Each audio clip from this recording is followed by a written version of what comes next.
Bonjour et bienvenue à l'After Show par Mario. On continue la rétrospective 2024 avec les concerts. Donc, première portion Las Vegas, où j'ai vu en avril les Scorpions au théâtre du Planet Hollywood. Premièrement, théâtre somptueux, extrêmement, c'est un théâtre donc moderne, aucune colonne, donc une super belle vue, peu importe où on est à l'intérieur du théâtre. Et Scorpion a donné donc tout un show. Donc, on parle de plus de 2 heures donc, de spectacle. Tous les hits là, étaient là et on sentait qu'ils étaient heureux d'être là, heureux de jouer. Donc, super belle soirée. Deuxième item, à Las Vegas toujours, on parle de Maroon 5 au Dolby Live. Assurément le meilleur spectacle de Maroon 5 que j'ai vu. Donc, Adam Levine était en grande forme, en grande voix.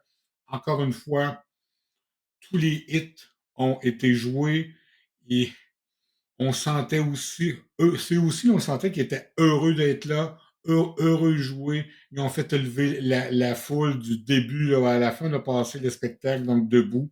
Donc, extrêmement bon spectacle et ils sont encore présents donc à Vegas pour quelques temps. Et finalement, dans la portion Vegas, Garth Brooks, que j'ai eu la chance de voir en avril et je suis retourné en octobre. Garth est un de mes chanteurs donc favoris et c'est un, oui, chanteur country, mais à la base, c'est un performer. Donc, c'est un gars de scène absolument donc unique où il prend le contrôle donc, de la foule, donc sans aucun problème. Spectacle de 2 heures. Ces hits sont là, mais ce qui est particulier dans un spectacle de Garth Brooks va faire beaucoup aussi là, de cover d'autres personnes. Pensez que c'est peut-être un des seuls chanteurs que je connais qui arrive donc en rappel et il va aller, dans ce cas-ci, dans un des spectacles, il a chanté une chanson de Billy Joel là, en rappel. Donc, ça donne des idées. Il, il va sentir la foule. Il y a des fois qu'il va changer le setlist et tout ça. Mais excellent show. Je l'ai vu 2 fois. Donc, c'est à cause de la première fois, j'en avais donc raffolé. Je me suis dit, il faut absolument que je le voie une seconde fois parce que Garth Brooks ne donne pas énormément de shows à l'intérieur d'une année. Donc, ça m'a permis de le voir. Donc, j'étais extrêmement content. Et ça a été une bonne année en termes de chanteurs favoris, parce qu'après avoir vu Garth Brooks à la mi-octobre, j'ai vu Bruce Springsteen au Centre Bell à la fin octobre. Donc, Bruce est mon chanteur donc favori. Donc, j'avais été le voir il y a quelques années quand il était là, en résidence à New York, donc le Springfield on Broadway. Mais c'était un show donc acoustique, donc seul sur scène, donc un peu, avec une énergie donc très différente. Là, c'était vraiment la portion complète de Springsteen avec le E Street Band. Donc, absolument là, hallucinant comme show. On parle d'un spectacle de 3 heures. Encore une fois, les hits sont toutes là, donc l'énergie est là, met en valeur donc chaque musicien de son groupe, met en valeur là, les choristes de son groupe, donc super spectacle, donc hyper content d'avoir été au spectacle de Springsteen qui était donc à l'Halloween en passant. Donc, super beau show.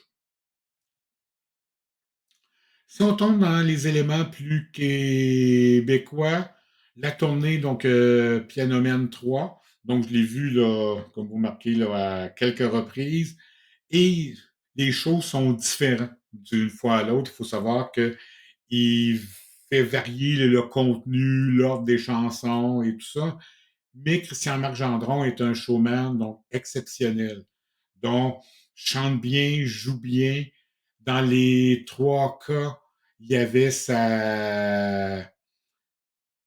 On avait la section avec les saxophones, les trompettes et tout ça. Donc, super intéressant, super donc musicien.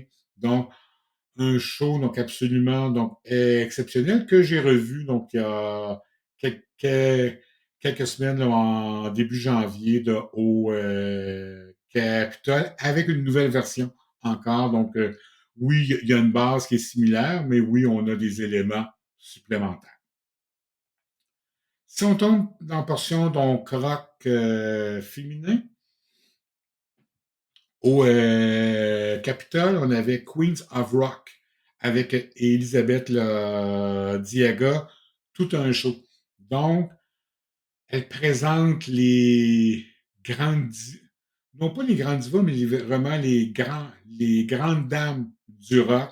Donc, que ce soit là, de Pat Benatar, de Joan Jett, de Tina Turner, là, de Madonna. Donc, on fait vraiment le tour des chanteuses importantes donc du rock. Elisabeth Diaga a une voix exceptionnelle. Donc, pour naviguer dans le registre de voix, il faut vraiment qu'elle soit capable de rendre le tout donc, extrêmement donc, intéressant.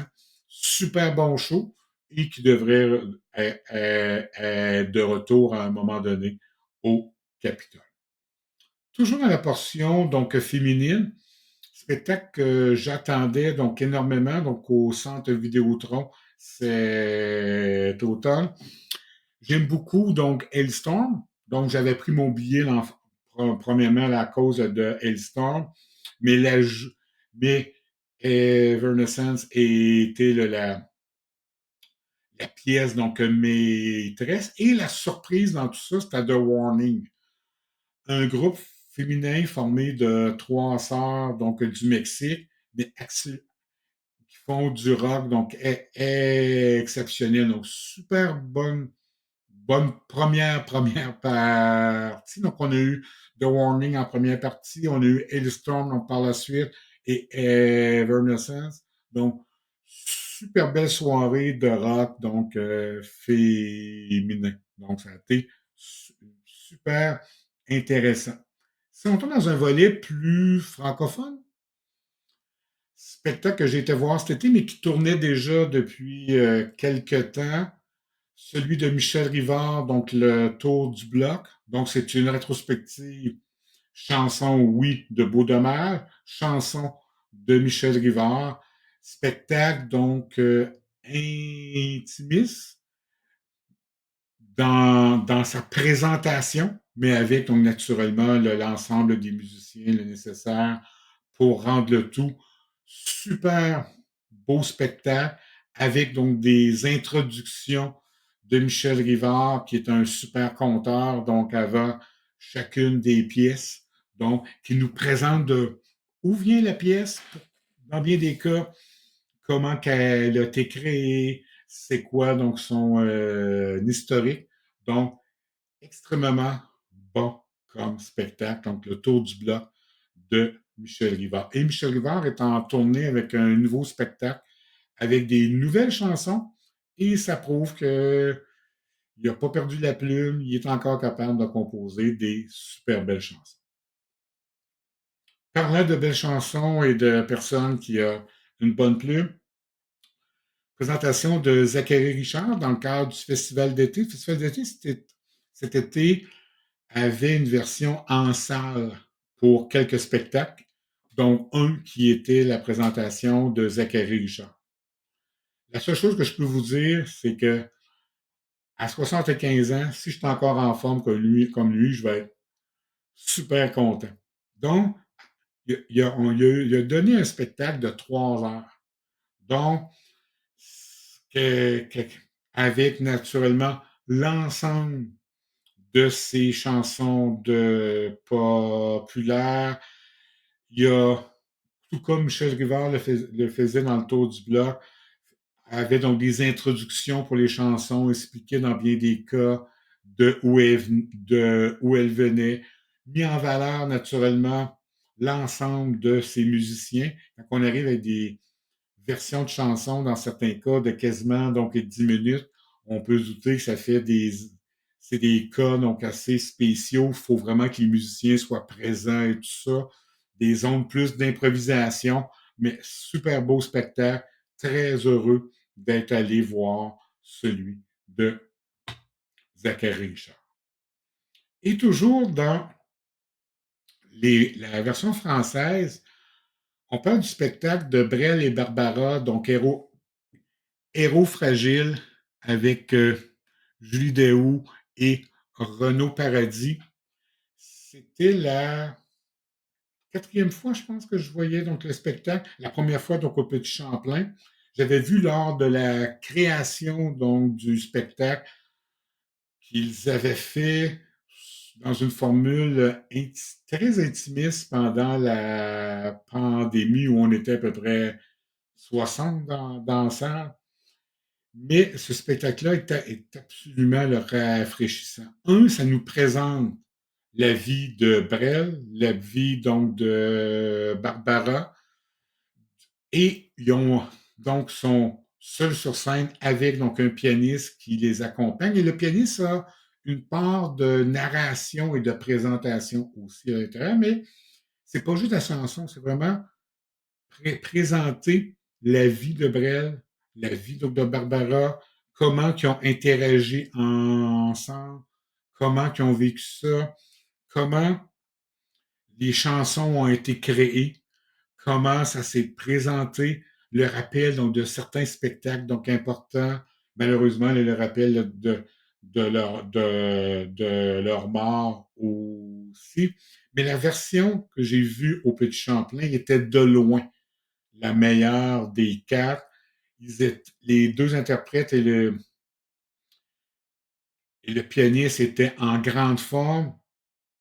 On sentait qu'il y avait une complicité qui était évidente entre chacun des membres, mais on s'est rendu compte aussi qu'ils ont voulu amener un côté, parce que souvent le spectacle se veut plus nostalgique, mais là, ils ont voulu amener un côté plus heureux à l'intérieur d'eux, avec donc de l'emphase sur certaines chansons où c'était plus un comique comme base. Donc, excellent spectacle. C'est sûr qu'on va le revoir. C'est un de ceux que je vous conseille, donc grandement. Sur ce, bonne journée.